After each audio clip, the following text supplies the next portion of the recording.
What's poppin', y'all?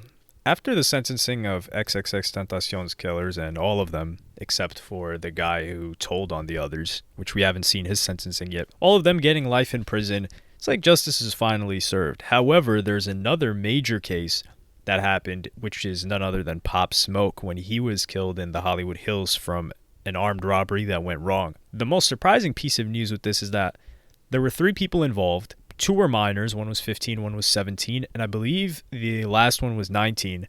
And one of them just pled guilty and got only 4 years.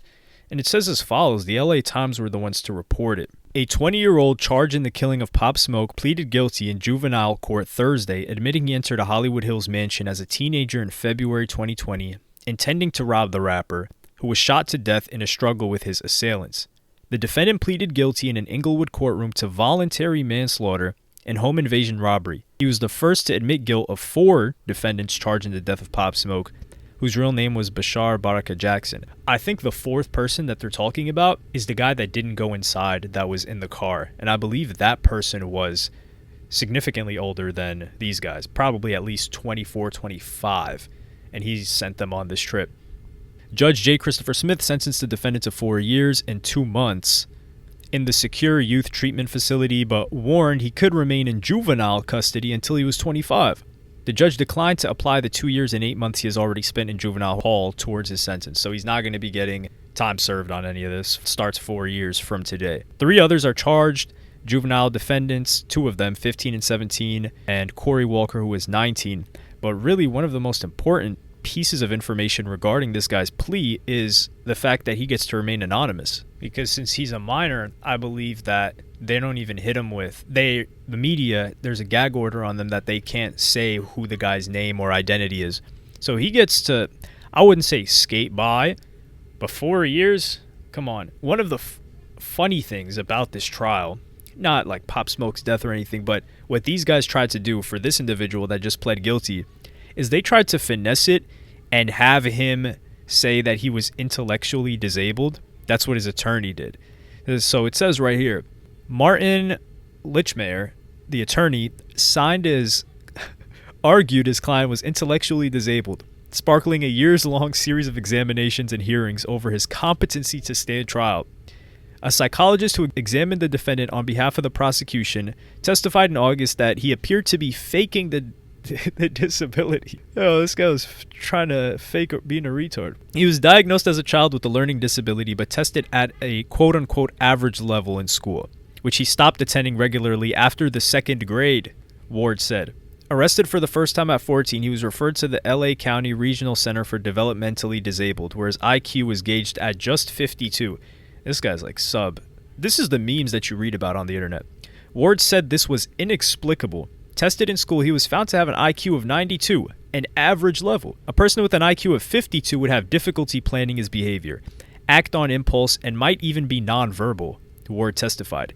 She said she found it hard to believe that someone who should have difficulty toileting themselves would ever be brought along on a crime like this, one that required a lot of planning, thinking through, and strategizing. After he was arrested, the defendant showed a familiarity with the judicial process that belied his alleged disability. He planned with his cellmate a plant for the police, who were secretly recording the conversation. So this guy was talking to his cellmate who was working with the police.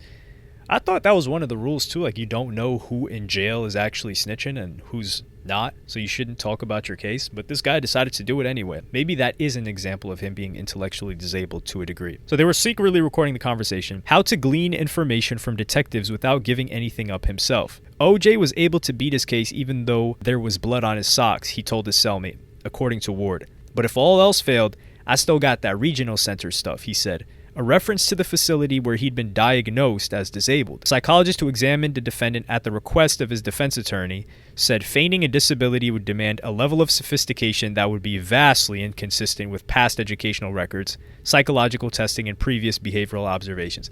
So basically his defense team's bringing a psychologist to say, hey, this guy can't fake it, and then the prosecution is saying, yo, this guy's capping straight up and down. So at the end, the judge said this guy did have an intellectual disability, but he was competent enough to stand trial, pointing to jailhouse records and calls with his mother that showed he understood how the courts work clearly. I mean, they had a plant that even was talking to him. So he ended up pleading guilty. This guy's IQ is clearly not 52. They were gassing it. That's just what his team is supposed to do. And he did end up pleading guilty. But I don't think this is real justice. And my question is, people are saying this guy's a minor and it's California. That's why he got 4 years. Given that Tay got 55, that's Texas. So that's something completely different. And he got tried as an adult. 4 years, though, for this guy who's, at least 18 now, and he gets to do it in juvenile. Isn't that like a walk in the park? I don't know. People that have been in juvenile, let me know. If you're a grown man in there, is it that bad?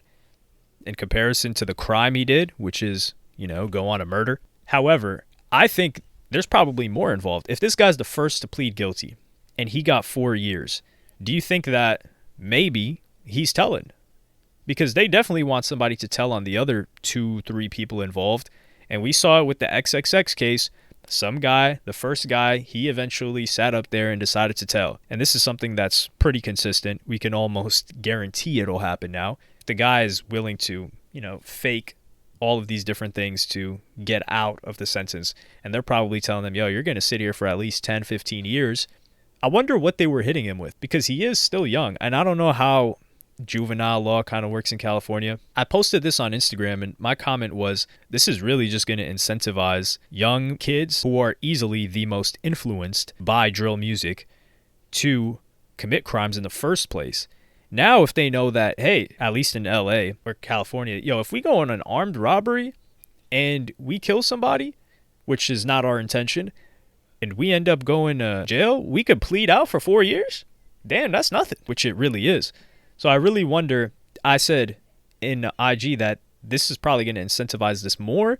And not only that, but the older people to send the young dudes on to crime, the young gang members to crime, which is the grooming that nobody wants to talk about. They just talk about the other kind. But this kind where they're grooming kids to do crimes for them, that just seems to be a conversation that gets neglected fairly often. This already is something that happened in this case. Because like we said, because there were 5 people total. So it was the 2 minors, the 19-year-old, and then 2 more, because there were 3 adult men. And these guys were significantly older, and they weren't the ones in the house. Isn't that crazy? So I think overall, this is just a terrible situation all around. Pop Smoke lost his life. Somebody that took his life, regardless of if he's 15. Do I think this guy can reform? Maybe. But not to kill at 15.